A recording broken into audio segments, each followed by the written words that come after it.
암 환자는 대부분 이미 수술항암 방사선을 하고 있거나 아니면 이미 했거나 또는 앞으로 본인이 하고 싶지 않아도 해야 하는 상황이 발생할 수 있습니다.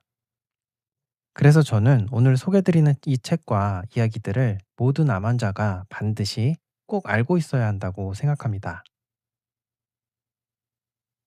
네, 안녕하세요. 최근에 너무 진한 다큐멘터리 소개와 자연치유 이야기를 많이 하다 보니까 저도 사실 좀 어질어질합니다. 그래서 원래 이어서 좀 비슷한 내용들을 좀 하려고 했는데 도저히 이상하게 저도 마음이 내키지 않더라고요.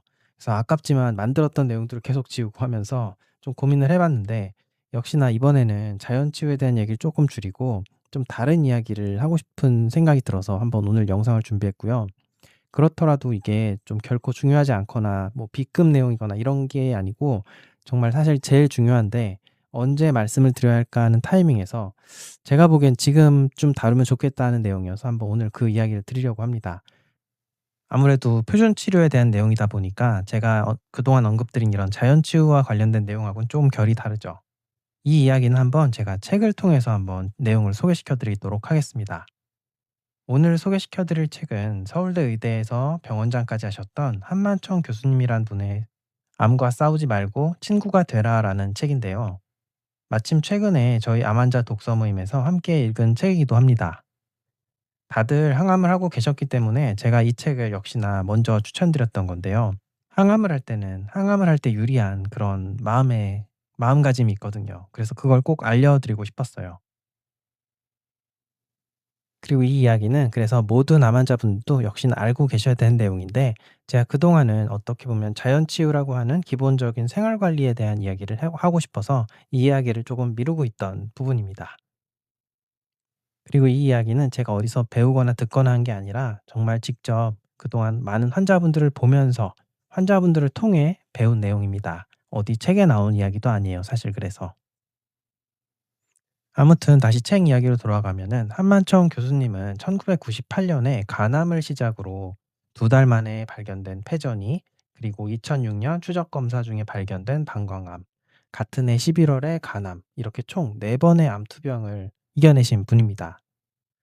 이후 신문 인터뷰를 보면 처음 발견되었던 간암은 무려 14cm나 되었던 것이고, 이런 원발암을 수술하고 나니까 보이지 않던 폐에 전이암이 2달 후에 CT에서 발견되어서 4기 암 환자가 되었던 거죠. 초기 검사에는 없던 병변인데 이후에 양측 폐의 다발성으로 나타났으니까 이거는 원발암 수술 후에 빠르게 성장했던 그런 전이암이 맞을 겁니다.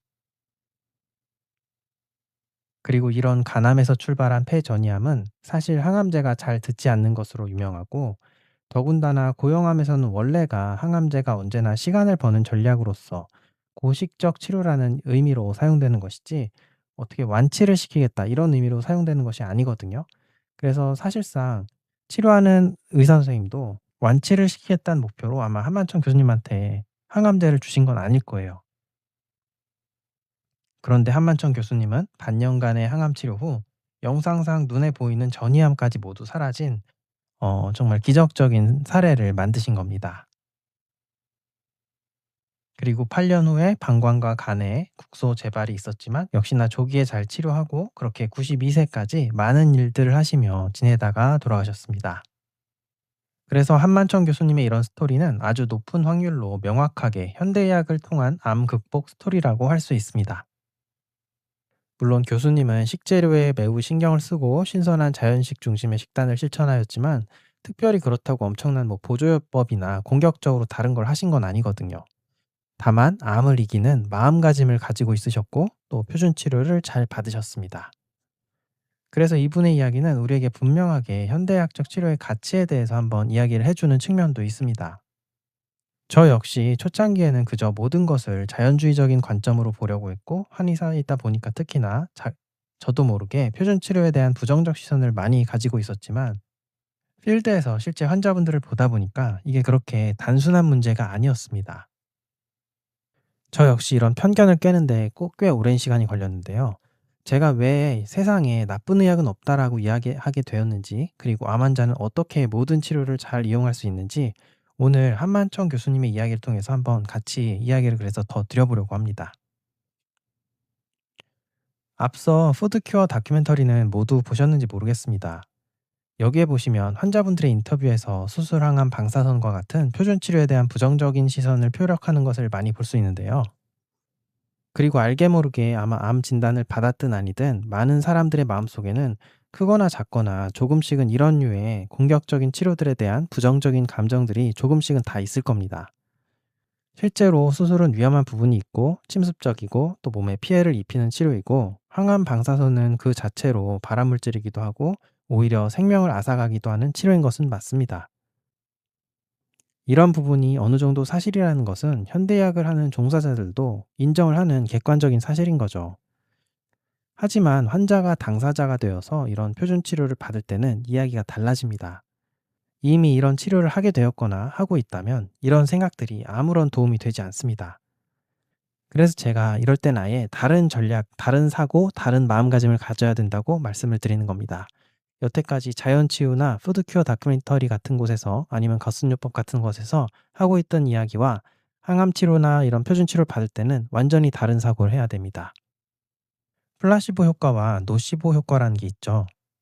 플라시보 효과는 너무 유명해서 다들 잘 아시겠지만, 환자가 어떤 치료나 약에 대해서 긍정적인 기대감을 품으면 그로 인해서 실제로 긍정적인 결과가 나오는 효과를 설명하는 것입니다.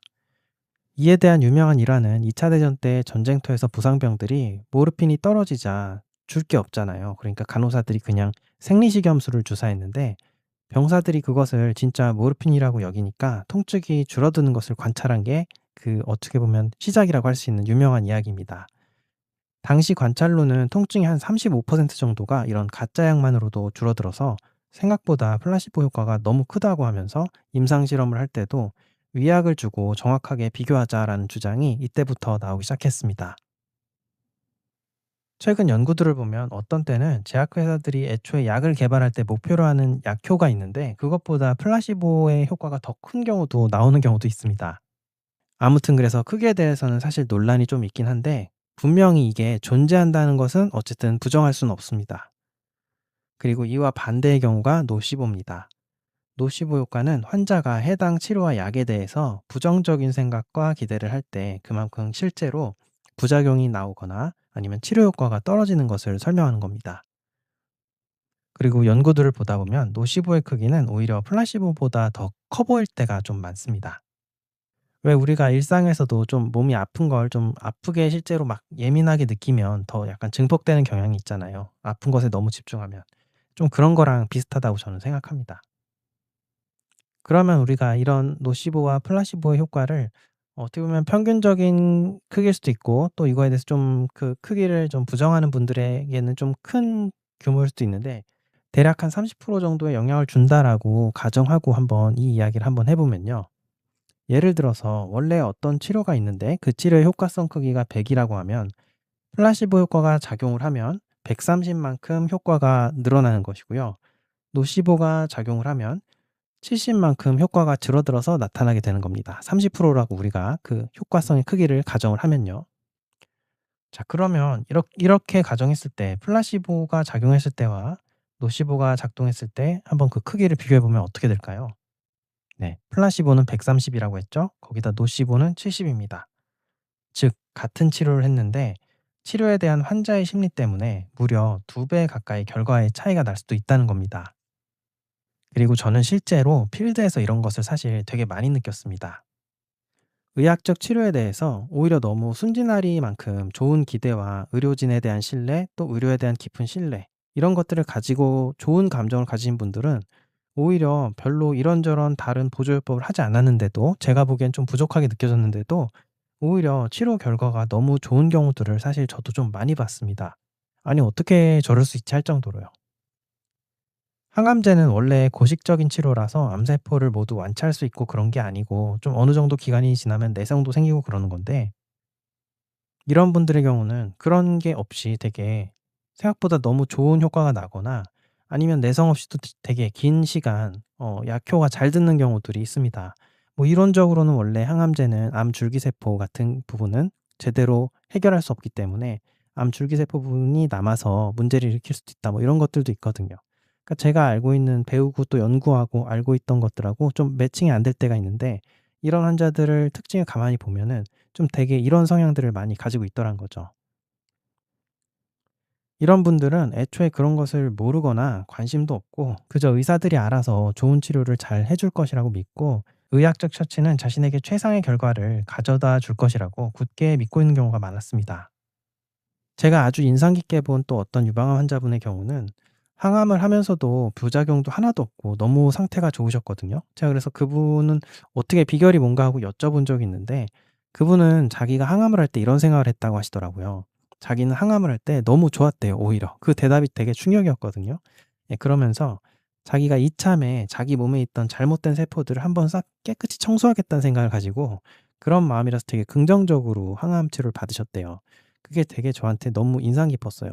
그분은 그러니까 일반적으로 제가 그 클리닉에서 보는 환자분하고 다르게 그냥 일반 환자였거든요. 그러다 보니까 이렇게 암에 대한 특화된 치료를 받으러 오시는 환자분하고 다르게 그냥 어떻게 보면 방치된 환자였어요. 그냥 딱 그냥 병원에서 하는 치료만 하고 땡 다른 것도 별로 안 하셨던 분인데 너무 후유증도 없이 상태가 좋으셔서 제가 한번 여쭤봤던 그런 환자거든요. 근데 그 환자는 그러니까 제가 평소에 관찰하던 환자들의 밖에 있던 그 환자의 케이스였던 거죠. 근데 이분 같은 경우는 마인드가 쪼끔 남달랐어요 하여튼.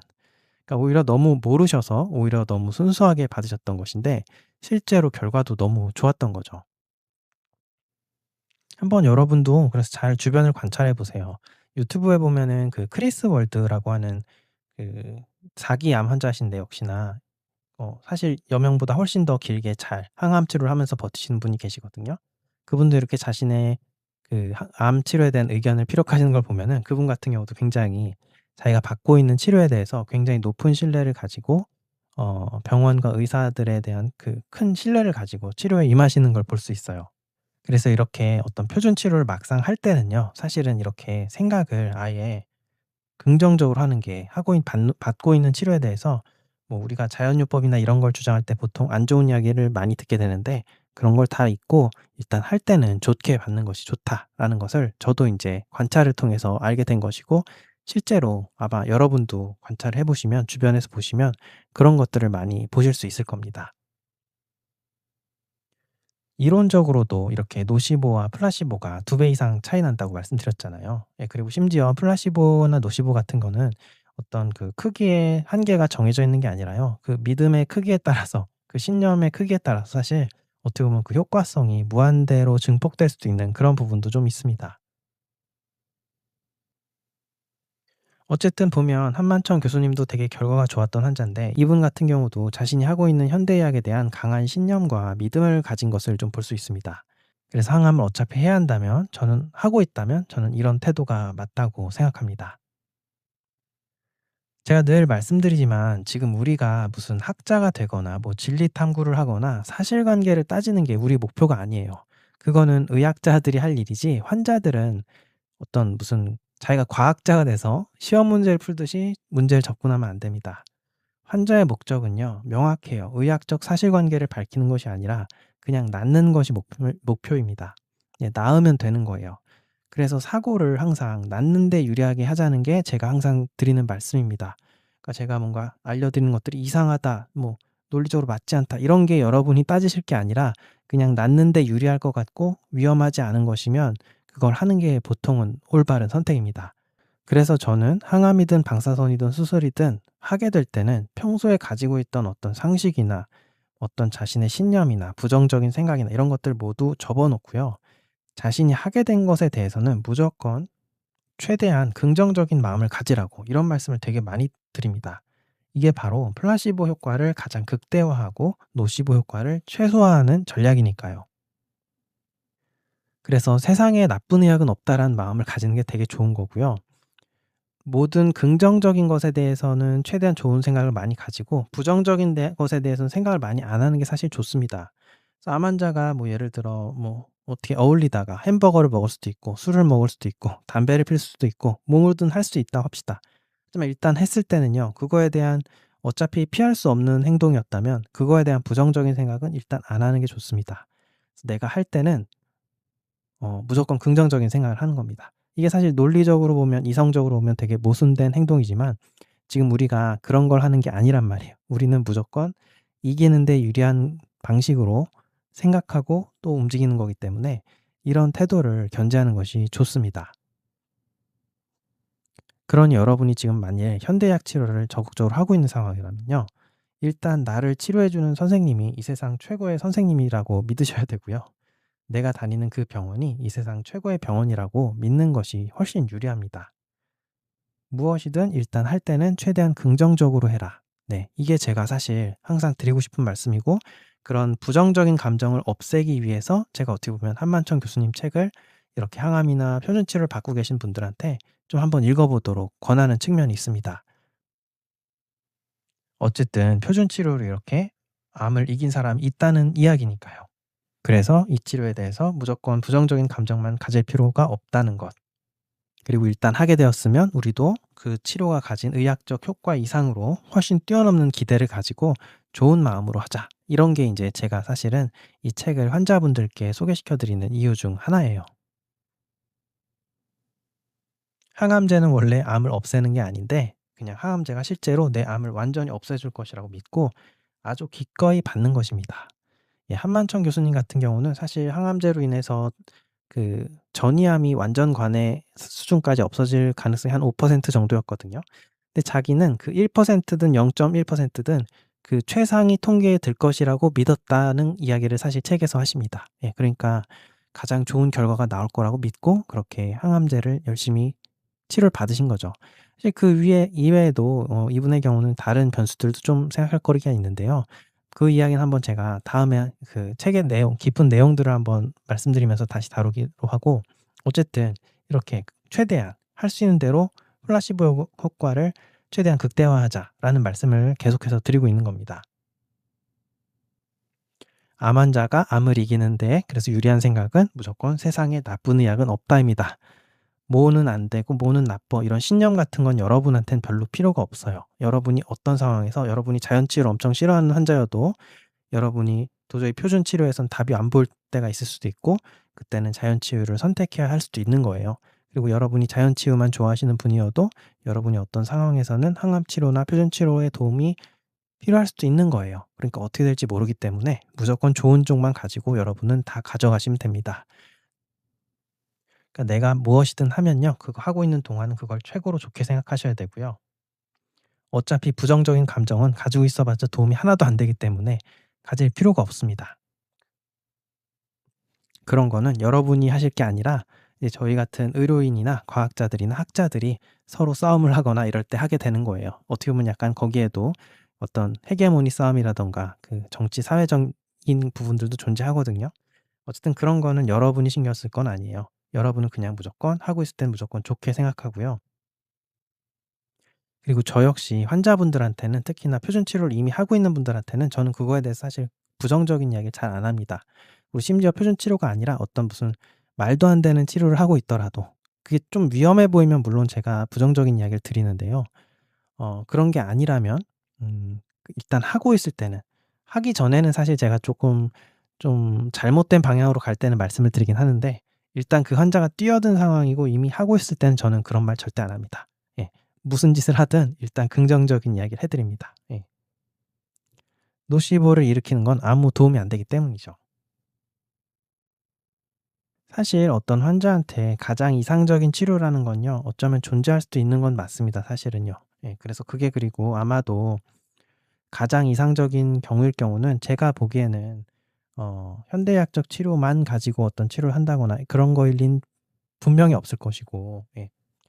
아마도 우리 인간도 자연이기 때문에 분명히 자연 치유적인 요소들이 많이 가미된 어떤 그런 치유적인 것이 환자에게, 어떤 환자가 건강을 회복하는 데 가장 좋은 것일 가능성은 저는 높다고 생각하거든요. 그러니까 가장 이상적인 건 분명히 존재할 거란 거예요. 근데 이게 문제가 뭐냐 하면 사람마다 상황이 다르고 사정이 다르잖아요. 공부를 우리가 수학 능력 시험을 보고 공부를 할 때도 가장 이상적인 계획만, 뭐 진짜 누구나 그 얘기를 많이 하죠. 누구나 뭐 처 맞기 전에는 그럴싸한 계획이 있다. 그 누구 권투 선수가 얘기한 걸로 알고 있는데, 뭐 그런 것처럼 우리가 뭔가 계획만 세워서 이상적인 뭔가 코스만 만들자면요. 누구나 이론적으로 만들 수는 있단 말이에요. 근데 실제 실행할 때는 문제가 뭔가 있을 수 있고 상황과 사정이 조금씩 다르단 말이에요. 그래서 그런 문제들을 어떻게 다뤄야 하냐 하는 그런 실질적인 이야기거든요. 이게 현장에서 이야기거든요. 그러니까 이론과는 다른 거예요 이게. 네 마치 그래서 이게 이런 어떤 거랑 비슷하냐면요. 제가 지난번에 그 기적의 사과라고 하는 이야기를 한번 소개시켜 드린 적이 있는데 자연농 수준의 유기농업이잖아요. 네 그 유기농업에 대해서 이야기를 드렸지만 어떤 사람은 사정상 유기농으로 사과를 재배하기 어렵고 관행농으로 농약을 치면서 재배를 해야 할 수도 있단 말이에요. 그러니까 한마디로. 근데 뭐 예를 들어 이렇게 관행농으로만 사과를 지어야 되는 어떤 사정에 있거나 그런 캐릭터를 가진 농부인데 이렇게 본인이 유기농을 하기 굉장히 무리한 상황인데 이 사람한테 무리해서 계속 유기농으로 농사를 지으라고 하면 결국은 사과나무를 다 죽게 하고 그 사람이 농사를 다 망칠 수도 있잖아요. 그래서 차라리 안 된다면은 농약을 쳐서라도 농사를 짓고 농업을 나무를 살리는 게 낫지 않냐 그런 이야기인 거예요 현실적으로. 네. 그래서 그런 의미에서 분명하게 한만총 교수님의 스토리는 우리에게 표준 치료를 받을 때 유리한 시선을 알려주기 때문에 굉장히 귀하다라고 제가 말씀드리는 것이고 표준 치료를 받을 때는 이렇게 이 한만총 교수님처럼 표준 치료 만세하면서 받으세요. 예. 그게 더 좋습니다. 괜히 나쁜 생각할 필요도 없고 옆에서 그런 소리 할 필요도 없습니다. 원래 이 책은 사실 그런 내용을 주로 담고 있는 책이 아니지만 저는 그런 의미로 사실 환자분들께 추천을 드리고 있는 겁니다. 이외에도 사실 이 책에는 그 역시나 4 번이나 암을 겪으신 분이잖아요. 그런 분답게 암 환자로서도 굉장히 내공이 깊은 그런 병을 대하는 태도나 그런 배울 점들을 되게 많이 담고 있거든요. 물론 현대의학을 하신 분이고 그 대학병원 교수님까지 하셨던 분이기 때문에 굉장히 보수적인 입장으로 그 의견을 피력하셔서 어떤 부분에서는 조금 역시나 한만천 교수님의 스토리도 이렇게 치우친 부분이 있지만 우리는 그런 걸 가지고 어떤 한 사람의 의견을 따지는 게 중요한 게 아니라니까요. 제가 자연치유에 대해 소개를 드렸다 해서 그쪽으로만 갈 필요도 없는 거고요. 이렇게 어떤 표준 치료에 대한 긍정적인 이야기를 알려드렸다 해서 그쪽으로만 갈 필요가 없는 거예요. 우리는 그냥 무조건 좋은 것만 따다오는 겁니다, 어디서든. 예, 그렇게 그런 관점으로 지금 계속해서 제가 여러 정보를 드릴 때 한번 참고를 해 보시고요. 아무튼 이분은 그래서 그런 의미로 사실 되게 배울 점이 많아요, 이 책을 자세히 살펴보면은. 그래서 사실 그런 이야기도 되게 드릴 게 많은 책인데 그 내용에 대해서는 한번 이게 또 너무 길어지니까 다음에 다루기로 하고요. 오늘은 일단 제가 이 책에서 이 책을 소개시켜 드리는 그 숨겨진 저의 그 의도 네 그런 거라고 할 수 있는 그런 부분을 먼저 알려드렸습니다. 저는 이 책의 핵심은 결국 그거예요 사실은. 다른 건 없고요. "표준 치료를 할 때는 이런 마음으로 받자. 표준 치료할 때는 표준 치료 만세하면서 받자." 그 이야기를 알려드리고 싶어 가지고 그리고 긍정적인 그 심리를 좀 가지게 하기 위해서 표준 치료에 대해서 너무 부정적인 잠재 의식을 가지고 있는 분들을 좀 그거를 가질 필요가 없다라는 걸 알려드리기 위해서 제가 보통 이 책을 좀 소개를 시켜 드리고 있습니다. 그리고 제가 긍정적인 이야기 마음을 가지라고 한 것에 대해서 좀 주의할 점은 그렇다고 뭐 무작정 안 좋은데도 계속 좋다고 막 믿고 이런 게 아니에요. 현실에 저항하는 게 아니라 할 때는 객관적으로 항상 상황을 봐야 돼요. 어떤 희망 회로를 돌리는 건 절대 안 됩니다. 환자는 희망 회로를 돌리면 안 돼요.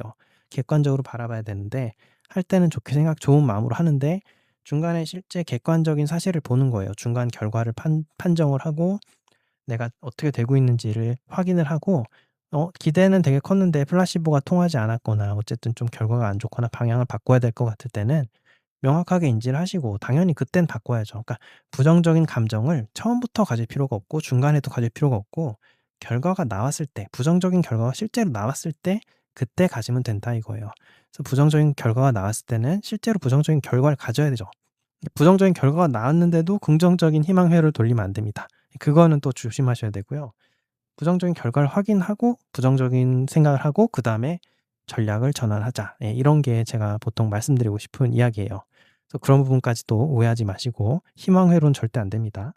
네 아무튼 그렇게 생각하시고 이 책을 한번 추천을 드려 보고 제가 그러면 말씀을 드린 거니까 이 책의 또 깊은 내용들도 한번 좀 같이 다뤄 보도록 하겠습니다. 지금 켈리 터너 책도 그 깊은 내용을 다뤄야 되는데 원래 그거를 하려고 했거든요. 제가 진작에 소개를 해 놨는데 지금 겉에만 이야기하고 다른 이야기를 못 해서 원래는 그걸 하려고 했는데 또 켈리 터너 책 이야기를 또 해 버리면 또 너무 자연치유 이야기를 하게 되니까 이게 지금 거순요법을 다큐멘터리 너무 지난 거를 소개했는데 그다음에 또 자연치유 얘기를 계속 하려니까 제가 지금 사실은 원래 만들어 놨어요. 영상까지 만들어 놨는데 다 지웠어요 그냥. 이게 못 하겠더라고요. 저도 그러면 이게 너무 그러면 이게 사실 환자를 너무 오도하는 느낌이 또 있었어요. 살짝 그쪽으로 몰고 가면 절대 환자를 한쪽으로 몰고 가면 안 되거든요.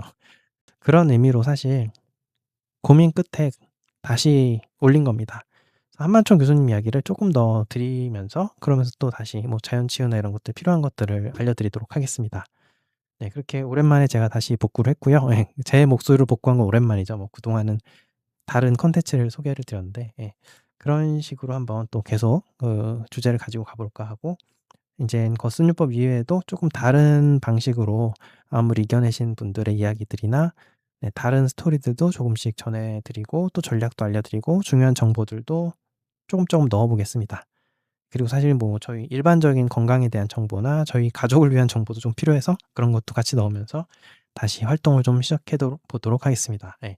제가 최근에 조금 바빠 가지고 예, 감기도 심하게 걸린 적도 있고 그래 갖고 목소리가 안 나가기도 했고 그래서 조금 영상이 늦어지긴 했는데요. 아무튼 다시 그렇게 열심히 한번 영상 올려 보도록 하겠습니다.